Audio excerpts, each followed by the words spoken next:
बिस्मिल्लाहिर्रहमानिर्रहीम अस्सलाम वालेकुम। देखिए, ईरान और इजराइल की जंग का हम सबको पता है कि किस मोड़ पर पहुंच चुकी है।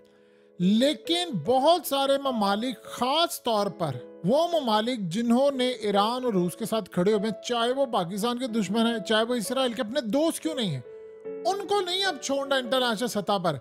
और ट्रंप के आने से पहले पहले रिजीम चेंज की तैयारियां वहां पर है। अब ये याद रखिएगा, ये हकीकत टीवी के अल्फाज नहीं है, ये रूस के मीडिया पर डिस्कस हो रहा है। और पुतिन की जानिब से ओपनली उनके मीडिया पर जो बात आई है, उन्होंने भारत को इन्फॉर्म किया। अब सीन क्या है, ये जो शख्स आपकी स्क्रीन पर आ रहा है, याद है आपको ये शख्स कौन है? थोड़ा सा पीछे मुड़कर देखिए। आपको याद है कि वो जो सिखों का और किसानों का एहतजाज हुआ था, जो कितनी देर चलता रहा और मोदी ने बाद में उसमें घुटने टेके थे, और फिर लाल किले के ऊपर जाकर इन्होंने झंडा लहराया था, और इस वक्त 25 लाख किसान सड़कों पर थे। याद है आपको? ये शख्स लीड कर रहा था, राकेश टिकैत। ये शख्स लीड कर रहा था और इसने काफी, इसका बहुत ज्यादा असर और रसूख है। और आज भी सूरत हाल ये है। अब सीन कुछ यहां पर ये हुआ है, राकेश टिकैत ने अब आज मोदी को क्लियर वार्निंग दी है। उसने कहा है कि अब अनकरीब वो टाइम हम लेकर आने वाले हैं, मैं 25 लाख किसानों को लेकर आऊंगा और इस दफा लाल किले नहीं जाना, हमने सीधा जाकर पार्लियामेंट के ऊपर कब्जा कर लेना है। और उसने कहा कि तुम्हें थोड़ा सा भी टाइम नहीं मिलेगा। हसीना वाजिद को तो थोड़ा सा टाइम मिल गया था, तुम्हें नहीं मिलने वाला थोड़ा सा टाइम। उसने कहा बहुत बड़ी गलती हमने की कि हम पिछली दफा लाल किले चले गए, हम अगर पार्लियामेंट में चले जाते तो तुम्हारा सफाया हो जाता। और उसने कहा बिल्कुल इस दफा तैयार हैं, अब आ रहे हैं सड़कों के ऊपर। अब हम अनकरीब कॉल देने वाले हैं, आंदोलन भी होगा, यानी ये धरना एहतजाज सारा कुछ होगा। और उसके बाद हम पूरी तरह पार्लियामेंट पर चढ़ाई करेंगे और ज्यादा टाइम नहीं लगेगा तुम्हें, यानी तुम्हें यहां से निकालते हुए हसीना वाजिद को तो आखिरी 45 मिनट दिए गए थे फौज की जानिब से, तुम्हें नहीं दिए जाएंगे। और इस सूरत हाल के अंदर ये बात आप अच्छी तरह समझ लीजिए, दिल्ली के ऊपर हुकूमत है इस वक्त अरविंद केजरीवाल की, ठीक है, पुलिस उसके अंडर नहीं आती। पंजाब में इस वक्त हुकूमत है आम आदमी पार्टी की। आम आदमी पार्टी इस वक्त इंडिया अलायंस है, यानी जो अपोजिशन का अलायंस है, उसमें शमूलियत इख्तियार किए हुए है।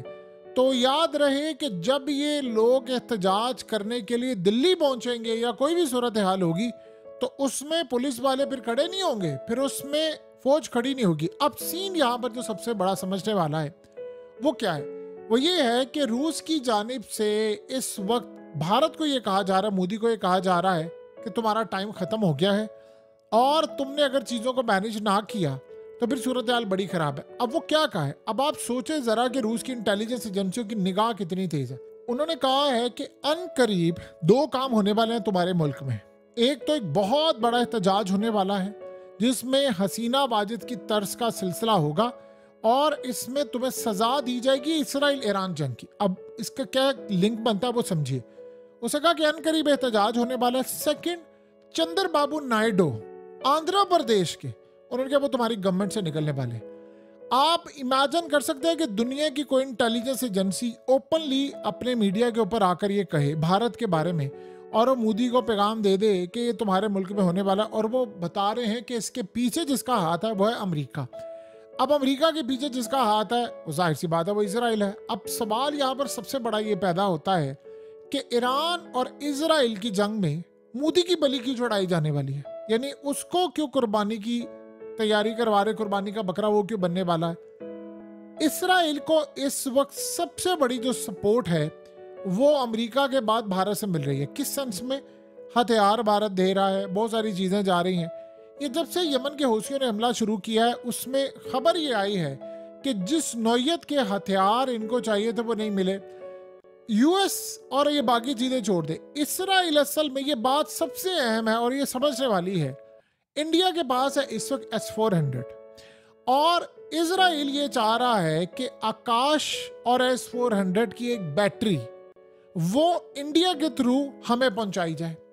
और उसके अलावा इंडिया अपने जदीद तैयारे, अपने एयरक्राफ्ट कैरियर्स, अपनी फौज पूरी तरह हमारी मदद के लिए भेजे, रूस से बिल्कुल मुनक़ता हो जाए और रूस से इतना मुनक़ता हो जाए कि रूस को पूरी तरह जो सपोर्ट किया जा रहा है, वो इंडिया वहाँ से इतना डिफेंस असला लेता है, तेल लेता है, तो बिलियंस ऑफ डॉलर का जो फ़ायदा है वो तो रूस को जा रहा है। और रूस आगे ईरान को दे रहा है मिसाइल, ईरान को दे रहा है, साथ वो यमन को दे रहा है, साथ वो लिबनान को दे रहा है। तो वो कह रहे हैं कि जी हमें तो ये काबिल कबूल नहीं है, तो लिहाजा आप इस सारी सूरत हाल के अंदर पीछे हट जाएं। अब आप इमेजिन करें ज़रा, इस वक्त जो सिनेरियो बन रहा है उसमें ये जो जनाब आए हैं राकेश टिकैत, अब ये कह रहे हैं कि जी हमने एहतजाज अब करने वाले हैं और हम आ रहे हैं बिल्कुल सड़कों के ऊपर। और ये काम इन्होंने करना कब है? ट्रंप के आने से पहले। देखिए, याद रहे ट्रंप की मोदी के साथ इतनी यारी है, इतनी यारी है कि आप अंदाज़ा भी नहीं कर सकते। आपको वो टाइम भी याद होगा कि जब मोदी ने उसका हाथ पकड़ के कहा था अब की बात ट्रंप सरकार। तो ट्रंप के ताल्लुकात मोदी के साथ बहुत ही गहरे हैं। जैसे पाकिस्तानी पूरे इंतज़ार कर रहे हैं कि ट्रंप आए और ये बाइडन से जान छूटे, मुल्क में जो हमारे हो रहा है ये ख़त्म हो। तो इस सूरत हाल में भारत के अंदर भी हो रहा है। वो ये चाह रहा है कि किसी तरह ट्रंप आ जाए, यूक्रेन वाली जंग ख़त्म हो, मेरी जान जो लटकी हुई है कि मैं इधर भी उधर भी जान छूटे। अब जाहिर सी बात है, इसराइल ये देख रहा है कि अमेरिका के थ्रू हमने पाकिस्तान पर दबाव डाला तो इन्होंने ईरान से गैस और ये तेल शेल लिया, तो भारत कैसे वहाँ पर 10 अरब डॉलर का ईरान को सालाना फ़ायदा होने जा रहा है चाबहार से। और अब रूस उसमें शामिल हो रहा है। आपको पता है कि रूस ने अब फैसला ये किया है कि वो कॉरिडोर इस्तेमाल करके आगे हर जगह पर अपना माल देना है। और इसके बाद सबसे अहम बात यह है कि उसी को इस्तेमाल करके अब एक नया रूट खुलने वाला है, वो यमन का।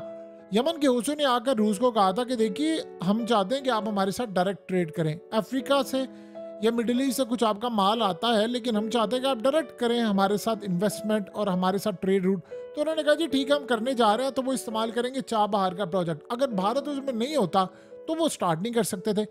अब इस सारे सूरत हाल में यूएस के हवाले से रूस ने कहा है कि तुम्हारे मुल्क में 2 काम होने जा रहे हैं, सड़कों पर आ रहे हैं और बिल्कुल हसीना वाजिद जैसी मूव यहाँ पर होगी और तुम बच नहीं पाओगे।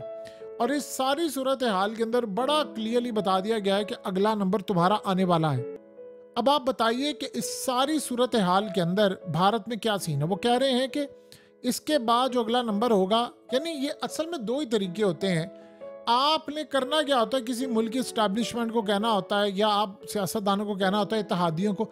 ये क्यों हमेशा इस्टेब्लिशमेंट क्यों चाहती है कि इत्तेहादी गवर्नमेंट है? इत्तेहादी इसलिए है कि अदम एतमाद लें, यानी जो कोलिशन गवर्नमेंट होती है उनको निकाल लिया जाए। अब अगर पुतिन की इंटेलिजेंस एजेंसी ये कह रही है नाम लेकर बकायदा कि चंद्रबाबू नायडू पूरी तरह तुम्हारी गवर्नमेंट सरकार से निकल जाएंगे, जिस बंदे ने 12 अरब डॉलर्स मोदी से मांग लिए हैं कि भाई मुझे आंध्र प्रदेश की जो सिटी बना रहा हूँ उसके लिए चाहिए, तो आप बताइए कि वो कल को कोई लंबी चौड़ी, वो कल वो कहता मुझे 25 अरब डॉलर चाहिए, वो ना दे, वो कह रहा मैं जी गवर्नमेंट में छोड़ा। तो जाहिर सी बात है जो गवर्नमेंट में बचाते हैं तो वो तो फिर ये काम करते हैं, आगे लेकर चलते हैं। अब ये सूरत हाल है कि रूस ने उसको वार्न कर दिया कि तुम्हारे 5 साल पूरे नहीं होने वाले, ईरान और इसराइल की जंग में तुम्हारी कुर्बानी होने वाली है, तुम तैयार रहना। अब इन्होंने दबाव डाला है, वेस्ट का भी दबाव डाला है भारत के ऊपर और रूस का भी दबाव आया है। अब ये सारे के सारे मामले में मोदी ने अभी तक चीज़ें मेंटेन करने की कोशिश की हैं।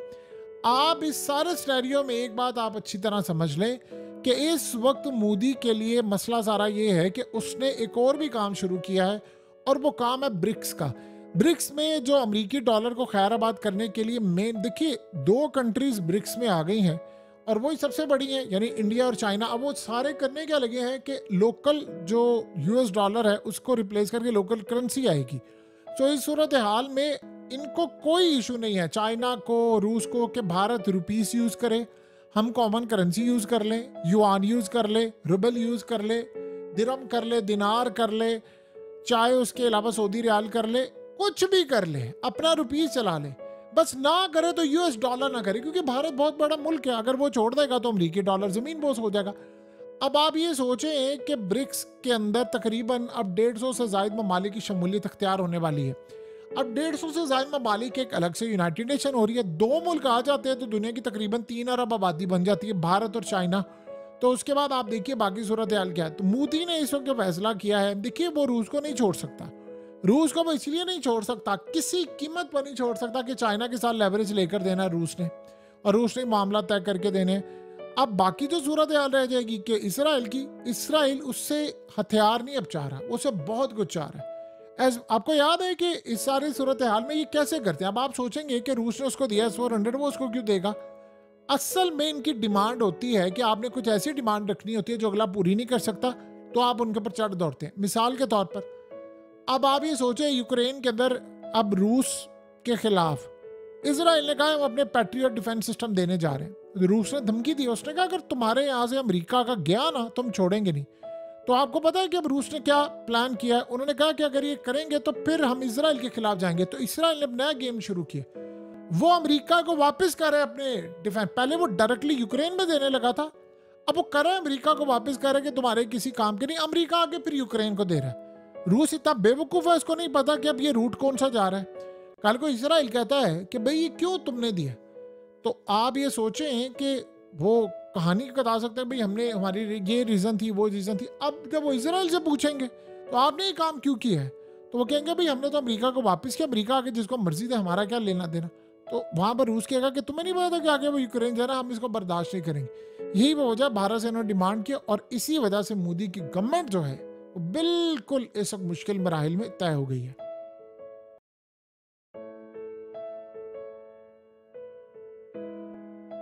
हकीकत टीवी को सब्सक्राइब करना मत भूलें, वीडियो को लाइक करें, शेयर करें और कमेंट सेक्शन में अपनी राय का इजहार ज़रूर करें।